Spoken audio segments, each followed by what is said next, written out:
So a solo traveller is a very surface level ನನ್ನ ಪ್ರಕಾರ ಭಾವನಾ. ಅದು ಎಕ್ಸ್ಪ್ಲೋರಿಂಗ್ ಅನ್ನೋದು ಒಳಗಡೆ, ಆ್ಯಂಡ್ ಅಲ್ಲಿ ಹೋಗ್ತಾ ಹೋಗ್ತಾ ನೀವು ಆ ದೇಶದ ಆ ಪ್ರದೇಶದ ಅಥವಾ ಭಾಷೆಯ ಜನರ ಜೊತೆ ಒಂದು ಬಾಂಧವ್ಯವನ್ನು ಬೆಳೆಸ್ಕೊಂಡು ಹೋಗ್ತಾ ಇರ್ತೀರ. So on one hand I go during elections, ಚುನಾವಣೆ ಟೈಮಲ್ಲಿ ಹೋಗ್ತೀನಿ. 17 ರಾಜ್ಯಗಳು, 17 ರಾಜ್ಯ ಆಗಿದೆ, ಜಮ್ಮು ಕಾಶ್ಮೀರ್ ಆಗಿದೆ. ತುಂಬ ಇಂಟ್ರೆಸ್ಟಿಂಗ್ ರಾಜ್ಯ ಅನ್ಸಿದ್ದು ಯಾವುದು? ಆ್ಯಕ್ಚುಲಿ ಬೆಂಗಾಲ್ ಚೆನ್ನಾಗಿತ್ತು, ಯು ಪಿನೂ ಚೆನ್ನಾಗಿದೆ. ಯು ಪಿ ನಾನು ಸ್ವಲ್ಪ ಪಾರ್ಷಿಯಲ್ ಗೊತ್ತಾ, ಬಿಕಾಸ್ ನಾನು ಬೆಳೆದಿದ್ದು ಸುಮಾರು ವರ್ಷ ಯು ಪಿ ಇತ್ತು. ಬಟ್ ಆಗಿನ ಟೈಮ್ ಯು ಪಿಗೂ ಈಗಿದ್ಗೂ ಅಜಗಜಾಂತರ ವ್ಯತ್ಯಾಸ. ರೋಡ್ಸ್ ಅಷ್ಟು ಚೆನ್ನಾಗಿ ಆಗಿದ್ದಾವೆ ಈಗ. Law and order is better. ಮುಂಚೆ ಈವನ್ ಪುರುಷರು, even men folk use to be afraid. ತುಂಬ ಕತ್ಲೆ ಆಗೋಗಿದೆ ಅಂದರೆ ಆಚೆ ಬರೋದಕ್ಕೆಲ್ಲ. ನಾನು ಹಿಂಗೆ ಉತ್ತರ ಪ್ರದೇಶಿಗೆ ಹೋಗಿದ್ದಾಗ ಅಲ್ಲಿ ಒಬ್ಬರು ನನ್ನ ಹತ್ರ ಶೇರ್ ಮಾಡಿದ್ದ ಎಕ್ಸ್ಪೀರಿಯನ್ಸ್, ಅಂದರೆ ಬದಲಾವಣೆ ಹೇಗಾಗಿದೆ ಅಂತ. ಯಾರನ್ನೂ ಹೊಗಳಬೇಕು ಅಂತನೋ ಮತ್ತೊಂದು ಅಲ್ಲ, ಇದು ಒಂದು ಎಕ್ಸ್ಪೀರಿಯನ್ಸ್ ನನಗೆ ಹೇಳಿದ್ದು. ಮೊದಲು ಈ ಆಟೋ ಬಾಡಿಗೆಗೆ ನಿಂತ್ಕೊಂಡಿರ್ತಿದ್ರಂತೆ. ಕಸ್ಟಮರ್ ಬಂದಾಗ ನೀನು ಹೋಗೋದಾ ನಾನು ಹೋಗೋದಾ ಅನ್ನೋ ವಿಷಯಕ್ಕೆ ಜಗಳ ಆಗಿ ಪಿಸ್ತೂಲ್ ತೆಗೆದು ಫೈರೇ ಮಾಡಿಬಿಡೋರಂತೆ. But now it is reduced. I mean completely pistol ಇಟ್ಕೊಳ್ಳೋದನ್ನು ಪೂರ್ತಿ ಬ್ಯಾನ್ ಆಗಿದೆ ಅಂತ. Sorry, added. ಯಾಕೆಂದರೆ ನಾನು ಹೋದಾಗ ಕೇಳಿದ್ದನ್ನು I just good please keep adding. ನಾನು ಇನ್ಫ್ಯಾಕ್ಟ್ ನಿಮ್ಮನ್ನು ಇಂಟರ್ವ್ಯೂ ಮಾಡಬೇಕು. ನಿಮ್ಮ ಯಾತ್ರೆ ಭಾಳ ಅಂದರೆ, if you close your eyes and say this was the most beautiful fulfilling travel ಅಂತ ಯಾವ ಜಾಗ? ಅಂದರೆ ಐ ಜಸ್ಟ್ ಸ್ಟಾರ್ಟೆಡ್. ಇನ್ನೂ ನನಗೆ ವಾವ್ ಅನ್ನೋ ಫೀಲ್ ಕೊಟ್ಟಿರೋ ಯಾವುದೂ ಯಾತ್ರೆ ಇಲ್ಲ. ಬಟ್ ಇನ್ನೂ ಎಕ್ಸ್ಪ್ಲೋರ್ ಮಾಡೋದು ಬಹಳ ಬಾಕಿ ಇದೆ. ನಾನು ಜಮ್ಮು ಕಾಶ್ಮೀರ್ ಹೋದಾಗ ನನಗೆ ತುಂಬ ಖುಷಿ ಅಂತ ಅನಿಸಿದ್ದು.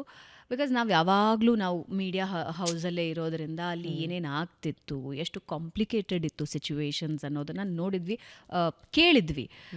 ಅನ್ಫಾರ್ಚುನೇಟ್ಲಿ ನನಗೆ ಆ ಟೈಮಲ್ಲಿ ಅಲ್ಲಿಗೆ ಹೋಗೋದಕ್ಕೆ ಅವಕಾಶ ಆಗಿರಲಿಲ್ಲ, ನಾನು ಹೋಗಿರಲಿಲ್ಲ. ಬಟ್ ಹೋಗಾದ್ಮೇಲೆ ಬದಲಾವಣೆಗಳು, ಅಲ್ಲಿನ ಜನನೇ ಮಾತಾಡೋದನ್ನು ಕೇಳಿದ್ವಿ. Still there is a problem. ಅಲ್ಲಿನ ಸಿವಿಲಿಯನ್ಸ್ಗೂ ಆರ್ಮಿ ಮಧ್ಯ ಇರೋ ಒಂದು ಅಂತರ ನನಗೆ ಗೊತ್ತಿದೆ ಇವತ್ತಿಗೂ. ಬಟ್ ಕಂಪ್ಯಾರಿಟಿವ್ಲಿ ಕಮ್ಮಿ ಆಗಿದೆ. ನೀವು ಸ್ಟ್ರೀಟ್ಸಲ್ಲಿ ವಾಕ್ ಮಾಡಬಹುದು ಆರಾಮಾಗಿ. ಆ ಚೇಂಜಸ್ಸನ್ನು ಅಲ್ಲಿನ ಜನನೇ ಹೇಳ್ತಿದ್ದಾರೆ. ಬಟ್ ನನಗೆ ಒಂದೇ ಬೇಜಾರಿರೋದು, ನಾನು ಸ್ವಲ್ಪ ಹಿಂದೆ ಹೋಗಿ ನೋಡಬೇಕಿತ್ತೇನೋ ಆ್ಯಸ್ ಅ ಜರ್ನಲಿಸ್ಟ್, ಅಲ್ಲಿ ಹೇಗಿದೆ ಸಿಚುವೇಶನ್, ಹೇಗಿತ್ತು ನೋಡಬಹುದು. ಇನ್ನು ಈಗ ತಾನೇ ಸ್ಟಾರ್ಟಿಂಗ್. ನೆಕ್ಸ್ಟ್ ಟೈಮ್ ಹೋದಾಗ ನೀವು ನೋಡ್ತಿರೋ ಏನೋ. ಹಾಂ, ಬಟ್ ಏನಂದರೆ ಜಮ್ಮು ಕಾಶ್ಮೀರದ ಬಗ್ಗೆ ನನಗಿರೋ ಬೇಜಾರೇನೆಂದರೆ, ಎಂಥ ಅದ್ಭುತವಾದ ಜಾಗ, ಬಟ್ ಇಷ್ಟು ಭಯದಲ್ಲಿರುತ್ತೆ ಆಲ್ ದ ಟೈಮ್ ಅಂತ. ಪಹಲ್ಗಾಮ್ ಇನ್ಸಿಡೆಂಟ್ ಆಯ್ತಲ್ಲ, ಅದಕ್ಕೆ 2 ವರ್ಷದ ಹಿಂದೆ ನಾನು ಅದೇ ಜಾಗಕ್ಕೆ ಹೋಗಿದ್ದೆ. ಅದೇ ಪ್ಲೇಸ್ನ ಎಕ್ಸ್ಪ್ಲೋರ್ ಮಾಡಿದ್ದೆ. ಆ ಎಕ್ಸಾಕ್ಟ್ ಪ್ಲೇಸಲ್ಲಿ ನಾನಿದ್ದೆ. ಬಟ್ ಅದಾದಮೇಲೆ ವಾಪಸ್ ಬಂದಾಗ ಅನಿಸಿದ್ದು, ಎಷ್ಟು cruelty. Oh god, goose bumps ಆಗುತ್ತೆ ಈಗಲೂ ಆ ಸಿಚುವೇಶನ್ನ ನೆನೆಸ್ಕೊಂಡ್ರೆ. Jammu Kashmir was a very good experience and Uttar Pradesh was also a very good experience. But ನನಗೆ ತುಂಬ ಆಶ್ಚರ್ಯ ಅನಿಸಿದ್ದು ಅಯೋಧ್ಯ ವೆನ್ ಐ ಟ್ರಾವೆಲ್ಡ್. ಅಯೋಧ್ಯದ ಸಮಸ್ಯೆ ಏನಂದರೆ, ನಾನು ಇವತ್ತಿಗೂ ಅಲ್ಲಿ ರೋಡ್ ಪ್ರಾಬ್ಲಮ್ ಇದೆ. ಇವತ್ತಿಗೂ ಅಲ್ಲಿನ ಜನರಿಗೆ ಓಡಾಡೋದಕ್ಕೆ ಸರಿಯಾಗಿ ಜಾಗ ಇಲ್ಲ, ಟ್ರಾನ್ಸ್ಪೋರ್ಟೇಷನ್ ಇಲ್ಲ. ನಿಮಗೆ ನೀವು ಅಯೋಧ್ಯೆಯಿಂದ ಬೇರೆ ಕಡೆಗೆ ಟ್ರಾವೆಲ್ ಮಾಡ್ತೀರಾ ಅಂತ ಹೇಳಿದ್ರೆ ಬೇರೆ ಜಾಗಕ್ಕೆ ಹೋಗಿ ಅಲ್ಲಿಂದ ಬಸ್ ತಗೋಬೇಕಾಗುತ್ತೆ. If you want to go to Kashi, ನಾನು ಅಲ್ಲಿಂದ ಕಾಶಿಗೆ ಟ್ರಾವೆಲ್ ಮಾಡಿದ್ದೆ, ನಾನು ಬೇರೆ ಕಡೆಗೆ ಹೋಗಿ ಅಲ್ಲಿಂದ ಬಸ್ ಹತ್ಕೋಬೇಕು ಅಥವಾ ಇನ್ನೊಂದು. ಇವತ್ತಿಗೂ ಅಲ್ಲಿನ ಜನರಿಗೆ ಪ್ರಾಬ್ಲಮ್ ಇದೆ. ನಾವು ಅಯೋಧ್ಯ ಅಂತ ಹೇಳ್ತಿದ್ದೀವಿ ಬಿಕಾಸ್ ಆಫ್ ದ ಕಾನ್ಫ್ಲಿಕ್ಟ್. ಅಲ್ಲಿನ ಜನ ಅಭಿವೃದ್ಧಿನೇ ನೋಡೋಕ್ಕಾಗಲಿಲ್ಲ. ತುಂಬ ವರ್ಷಗಳವರೆಗೆ ಪಿಲ್ಲರ್ ಇರೋ ಮನೆಗಳಿರಲಿಲ್ಲ ಅಲ್ಲಿ. ಇವತ್ತಿಗೂ ನೀವು ಅಯೋಧ್ಯ ದೇವಸ್ಥಾನದ ಹಿಂದೆ ಭಾಗಕ್ಕೆ ಹೋದ್ರಿ, ಆ ರೋಡ್ಗಳಲ್ಲಿ ನೀವು ಟ್ರಾವೆಲ್ ಮಾಡಿದ್ರಿ ಅಂದರೆ ಯು ಕ್ಯಾನ್ ಸಿ ಡೆವಲಪ್ಮೆಂಟ್ ಅನ್ನೋದು ಏನೂ ಆಗಿಲ್ಲ ಅಲ್ಲಿ. ನನಗೆ ಆಶ್ಚರ್ಯ ಅಂತ ಅನಿಸುತ್ತೆ.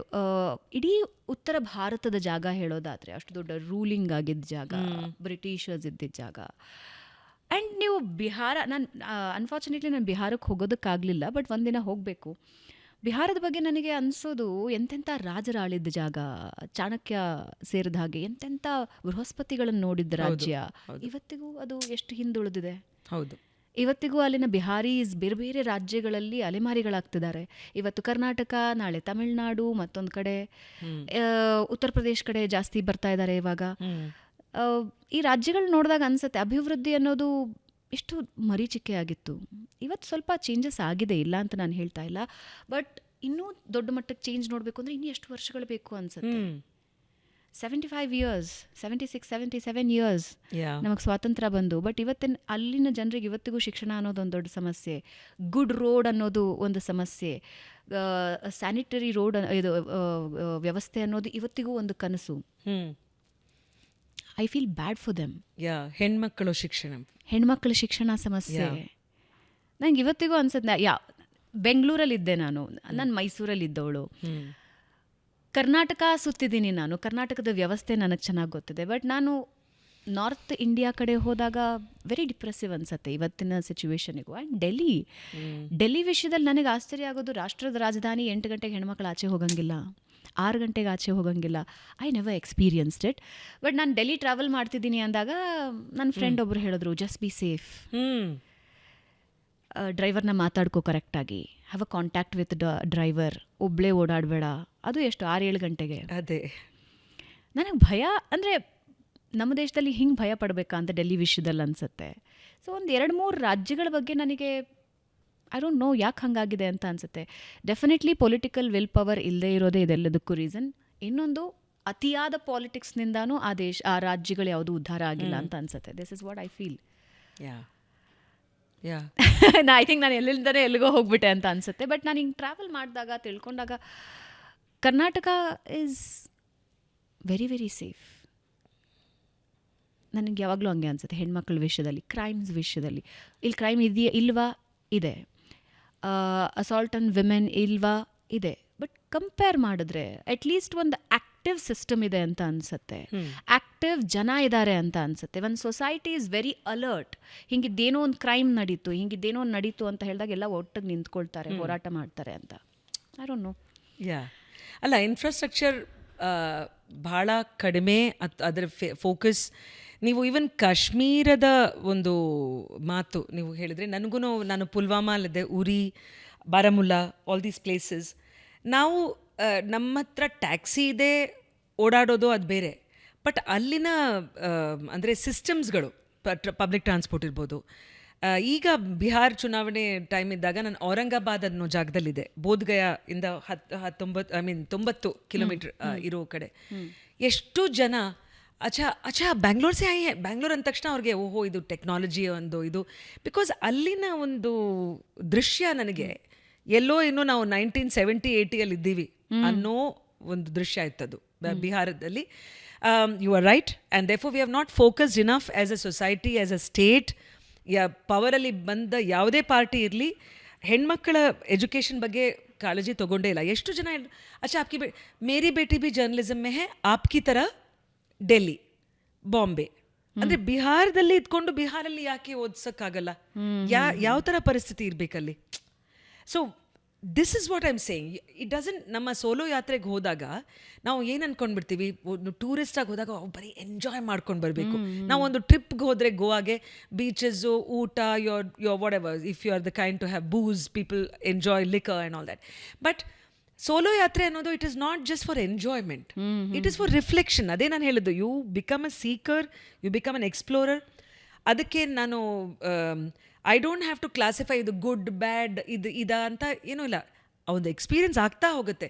ಓ ಇದು ಚೆನ್ನಾಗಿತ್ತು, ಇದು ಚೆನ್ನಾಗಿರಲಿಲ್ಲ, ಇದು ಬದಲಾವಣೆ ಆಗಬಹುದು.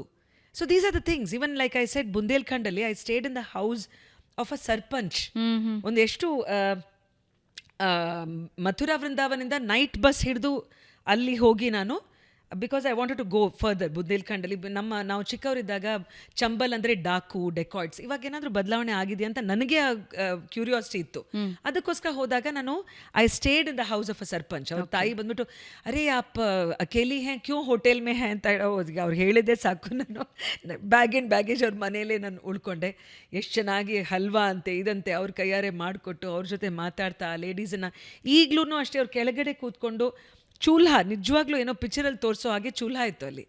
ಐ ಸೆಡ್ ಹಾಂ ಒಲೆ ಇತ್ತು. ಸೊ ಐ ಸೆಡ್ ದೀದಿ ಆಪ್ ಕ್ಯೂ ಇಸ್ಮೇ ಬನಾ ರಹಿ ಹೈ ಗ್ಯಾಸ್ ಸ್ಟವ್? ಅರೆ ನೈ, ಅದು ಏನೋ ಆವಾಗ ನ್ಯೂಸಲ್ಲಿ ಬಂದಿದ್ದು free LPG. So you are connecting news with reality.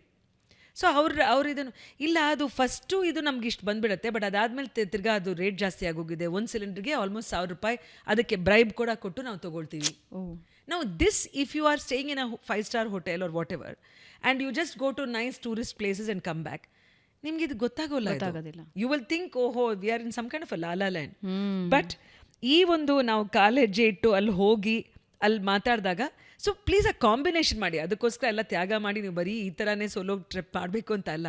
But ಯಾರು ನೋಡ್ತಾ ಇದ್ದಾರೋ, ನಾನು ಯಾವಾಗಲೂ ಹೇಳ್ತೀನಿ, ಜಸ್ಟ್ ಪುಷ್ ಯುವರ್ ಸೆಲ್ಫ್. ಒಂದು ಸಲ ನಾನು 3 ಸಲ ಈ ಥರ ಮಾಡಿದ್ನ, ಒಂದು ಸಲ ಹೀಗೆ ಮಾಡ್ತೀನಿ. ನಾನು ಹಳ್ಳಿಗಳಲ್ಲಿ ಹೋಗಿ ಇವಾಗ ಎಷ್ಟೋ ಜನ NGOsಗಳು ಎಷ್ಟು ಒಳ್ಳೊಳ್ಳೆ ಕೆಲಸ ಮಾಡ್ತಾ, ಚಿಕ್ಕಬಳ್ಳಾಪುರ, ದೊಡ್ಡಬಳ್ಳಾಪುರ, ಅಲ್ಲಿ ಮಕ್ಕಳಿಗೆ ಇದು ಕೊಡ್ತಾ, ಟೆಕ್ನಾಲಜಿಗೆ ಎಕ್ಸ್ಪೋಜರ್ ಕೊಡ್ತಾ, ಡೂ ಸಮಥಿಂಗ್. ನೋ, ಅದು ನಿಮ್ಮ ಗಿವ್ ಬ್ಯಾಕ್. ಓಕೆ, ಬರೀ ನಾನು ಒಂದು ಫೋನ್ಪೇ ಮೂಲಕ ಏನೋ ಒಂದು ಇದಕ್ಕೆ ಚಾರಿಟಿ ಕೊಟ್ಬಿಟ್ರೆ that is not a thing. ಶ್ರಮದಾನ and some kind of a ಸೇವೆ, it is of your choice. ತುಂಬ ಜಾಸ್ತಿ ಕಷ್ಟಪಡೋದೇನು ಬೇಡ. ನಿಮ್ಮ ಕೆಪಾಸಿಟಿಯಲ್ಲಿ ಮಾಡ್ತಾ ನೀವು ಮಾಡಿದ್ರೆ ಸಡನ್ಲಿ ಯು ವಿಲ್ ಫೈಂಡ್. ಆವಾಗ ನೀವು ಫಸ್ಟು ಇಂಟರ್ವ್ಯೂಲ್ ಕೇಳಿದ್ರಲ್ಲ, ಹೇಗೆ ಅಂದರೆ ಆ ಪ್ಯಾಷನ್ ಮೂಲಕ ಆ energy, you will be recharged every time. Then you will also start feeling grateful. ನಾನು ಒಂದು ಚೂರು ಕರೆಂಟ್ ಹೋಗಲ್ಲ. ಬೆಂಗಳೂರಲ್ಲಿ ಎಲ್ಲಾದರೂ ಅಪ್ಪಿತಪ್ಪಿ 5 ನಿಮಿಷ ಹೋಗ್ಬಿಟ್ರೆ ಆ ಜನರೇಟರ್ ಬರೋ ಅಷ್ಟರಲ್ಲಿ ಏನು restless. And even now, when I sat in Bengal, there were 3 hours without power in that rural Bengal. So how do you explain that? Now, is the progress ಅನ್ನೋದು, is it equal and equitable? So, ಈ ಒಂದು ಕಲಿಕೆ for your own good, ಇದು degrees ಅಥವಾ ಕೋರ್ಸಸ್ಗಳಿಂದ ಜಾಸ್ತಿ ಬರುತ್ತೆ. Powerful. ಹೌದು. The best election coverage ಯಾವುದು? ಕೇರಳದಲ್ಲಿ ಚೆನ್ನಾಗಿತ್ತು. ಕೇರಳ 2019 ನಾನು ಅವಾಗ ಒಂದು ಸೆಲ್ಫ್ ಡ್ರಿವನ್ ಕಾರ್, ಯೂಶ್ವಲಿ ನಾನು ಸೋಲೋ ಟ್ರಾವೆಲ್ ಹೋಗ್ತೀನಿ, ಬಟ್ ಆ 2019 ಇಡೀ ಒಂದು ಟೀಮನ್ನು ಸೇರಿಸಿ ನಾವು ಪಿಕಲ್ ಜಾರ್ ಕಡೆಯಿಂದ ವಿ ಡಿಡ್ ಎಲೆಕ್ಷನ್ ಎಕ್ಸ್ಪ್ರೆಸ್ ಅಂತ. ಸೊ ಪ್ರೀತಿ ನಾಗರಾಜ್ ಅಂತ ಮೈಸೂರಲ್ಲಿ ಭಾಳ ಒಳ್ಳೆ ಫ್ರೆಂಡ್, ಗೆಳತಿ, ಆ್ಯಂಡ್ ಶೀಸ್ ಅ ಜರ್ನಲಿಸ್ಟ್. ನಾವೆಲ್ಲ ಒಟ್ಟಿಗೆ ಕೆಲಸ ಮಾಡೋದು. ಸೊ ಪ್ರೀತಿಗೆ ಹೇಳಿದೆ, ನೋಡಮ್ಮ, ಯು ಆರ್ ಅ ದಾವಣಗೆರೆ ಹುಡುಗಿ, ನೀನು ಈ ಕಡೆ you cover this because you know that land. ನಾನು ತಮಿಳು ಮಾತಾಡ್ತೀನಿ, ಸ್ವಲ್ಪ Malayalam this thing, so let me go that side. So ನನ್ನ ಒಬ್ಬರು former NDTV colleague Chinmay Bhave ಅಂತ, ಅವರು ಕ್ಯಾಮ್ರಾ ತೊಗೊಂಡು ಬಂದರು, ನಾನು ರಿಪೋರ್ಟಿಂಗ್, ಆ್ಯಂಡ್ ಒಂದು ಕಾರ್ ಹೈರ್ ಮಾಡ್ಕೊಂಡು ಸುಮಾರು ಕಡೆ 23 days ವಿ ವೆಂಟ್. ತಿರುವನಂತಪುರಮಲ್ಲಿ ಶಶಿ ತರೂರ್ನ ಫಸ್ಟ್ ಇಂಟರ್ವ್ಯೂ ಮಾಡಿದೆ ನಾನು, ಬಿಕಾಸ್ ಅವರು ಅಲ್ಲಿ ಕ್ಯಾಂಡಿಡೇಟ್ ಆಗಿ ನಿಂತ್ಕೊಳ್ತಾರಲ್ಲ. ಸೊ ಹೌ ಡು ಯು ಇದು what exactly does progress mean to you, ಆ ಥರ ಒಂದು. ಆ್ಯಂಡ್ ಮಜವಾಗಿತ್ತು. Shashi Tharoor, obvious it is. And ಅವರು ಹೀಸ್ ಅ ಇಂಟರ್ವ್ಯೂವರ್ಸ್ ಡಿಲೈಟ್. ಅವ್ರು ಒಂದ್ಸಲ, ಅಫ್ಕೋರ್ಸ್ ನನಗೆ ಸ್ವಲ್ಪ ಪರಿಚಯ ಮುಂಚೆ ಇತ್ತು because I was with national television, but if let's say he knows Vasanthi ಅಂತ. ಸೊ ಅವ್ರು ಮಾತಾಡಿದಾಗ, so Vasanthi, this is what I went to say, ಭಾಳ ವರ್ಷದಿಂದ ಪರಿಚಯ ಅನ್ನೋ ಹಾಗೆ. So this is what I am saying Bhavana ಅಂತ. So you'd learn so much from that man as a communicator. So anyway, ಆ ಒಂದು ಕ್ಯಾಂಡಿಡೇಟ್ಸ್ ಬೇರೆ LDF UDF ಕಡೆ ಇದು ಮಾಡ್ತಾ, ಆಮೇಲೆ ಸ್ವಲ್ಪ Tamil Nadu. So I really vent, ಒಂದು ಮ್ಯಾಪ್ ಹಾಕ್ಕೊಂಡಿದ್ವಿ ನಾವು. ತಿರುವನಂತಪುರಂ, ಅಲ್ಲಿಂದ 90 ಕಿಲೋಮೀಟರ್ ಕನ್ಯಾಕುಮಾರಿ, ಸನ್ಸೆಟ್ ಸನ್ರೈಸ್ನ ನೋಡಿಕೊಂಡು ಅಲ್ಲಿನ ಜನರ ಆಸ್ಪಿರೇಷನ್ಸ್ನ ಇದು ಮಾಡಿ, ಕೊಯಂಬತ್ತೂರ್, ಪೊಳ್ಳಾಚಿ, ಆಮೇಲೆ ಮಧುರೈ, ಇಂಥ ಜಾಗಗಳನ್ನ ಕವರ್ ಮಾಡಿ ವಾಪಸ್ ವಾಯನಾಡ್ಗೆ ಬಂದೆ ಕೇರಳದಲ್ಲಿ, because Rahul Gandhi was standing there. ಬೇರೆ ನಮ್ಮ ಈ ಕಡೆ ಅಂದರೆ ಬೇರೆ ಪಕ್ಷಗಳು, ಭಾರತೀಯ ಜನತಾ ಪಾರ್ಟಿ ಇರ್ಬೋದು ಅಥವಾ DMK, Munnetra Kazhagam. So we kept on meeting people from political class, ordinary class. So ಇದು ನನಗೆ ಎಲ್ಲದಕ್ಕಿಂತ ಮೋಸ್ಟ್ ಮೆಮೊರೇಬಲ್. ಕೇಳಿದ ತಕ್ಷಣ ಬಾಯಲ್ಲಿ ಬರೋದು ತಮಿಳ್ನಾಡು ಕೇರಳ ಯಾತ್ರೆ. ಅದರಲ್ಲಿ ಮಧುರೈಯಲ್ಲಿ ಜಿಗರ್ ತಂಡ ಅಂತ ಒಂದು ಇದು ಸಿಗತ್ತೆ, ಬಾದಾಮಿಯಲ್ಲಿ ಮಾಡೋದು. ಸೊ ಒಬ್ರು ಮನೆಯಲ್ಲಿ ಉಳ್ಕೊಂಡಿದ್ವಿ, ಸೊಸೆ Bengali, they are all Tamils. ಎಷ್ಟು ಚೆನ್ನಾಗಿದೆ ಅಂದರೆ, ಮಧುರೈ ಅಂತ ಹೇಳಿದ ತಕ್ಷಣ ಜನ ಹಾರ್ಡ್ ಕೋರ್ ತಮಿಳ್ನಾಡು, ಮಧುರೈ ಮೀನಾಕ್ಷಿ ದೇವಿ ದೇವಸ್ಥಾನ. But my experience wherever this thing, I am meeting techies ಅಂತೆ, ಸ್ಟೂಡೆಂಟ್ಸು, ಅದೇ ಥರ the reality check. I remember I had a panel. ಒಂದು ಕಡೆ ಎಲ್ಲೆಲ್ಲಿ ಹೋದ್ರೂ we are trying to organise as many people. ಯಾಕಂದರೆ ಬೇಗ ಹೊರಡ್ತಾ ಇದ್ವಿ, 2 ದಿನ ಒಂದೊಂದು ದಿನದಲ್ಲಿ. ಎಲ್ಲೋ ನಾನೇ ಎಲೆಕ್ಷನ್ ನಿಂತಿದ್ದ ಹಾಗೇನೋ. So we were doing this very fast. So ಒಬ್ಬರು HOD ಮಹಿಳೆ, ಅದು English department. She said, Vasanthi madam, ನಾನು ಇಷ್ಟು ಸಂಪಾದಿಸ್ತೀನಿ, ತಮಿಳಲ್ಲಿ ಹೇಳ್ತಿದ್ರು, ಆದರೆ ಇವತ್ತಿಗೂ ನನ್ನ ಸಂಬಳ ನಾನು ಹೋದ ತಕ್ಷಣ ನಮ್ಮ ಅತ್ತೆ ಆಮೇಲೆ ನನ್ನ ಗಂಡನ ಕೈಯಲ್ಲಿ ಕೊಟ್ಬಿಡ್ಬೇಕು. ನನಗೆ ಅವರು ಆಮೇಲೆ ನನಗೆ ಸೀರೆ ಬೇಕಾ, ನೀವು ಟ್ರೀಟ್ಗೆ ಹೋಗ್ಬೇಕಾ, ಇಟ್ಸ್ ಸೊ, ಅಂದರೆ ನಾವು ವಿಮೆನ್ಸ್ ಲಿಬರೇಷನ್ ಅಂತ ಅಂದರೆ ಸಮಾನದ ಹಕ್ಕುಗಳು ಎಷ್ಟು, ಯಾವ ರೀತಿ, even the simple things. She says I can't do anything on my own and she is herself such N empowered women by her designation. So ಆ ರೀತಿ ಹೆಣ್ಮಕ್ಳು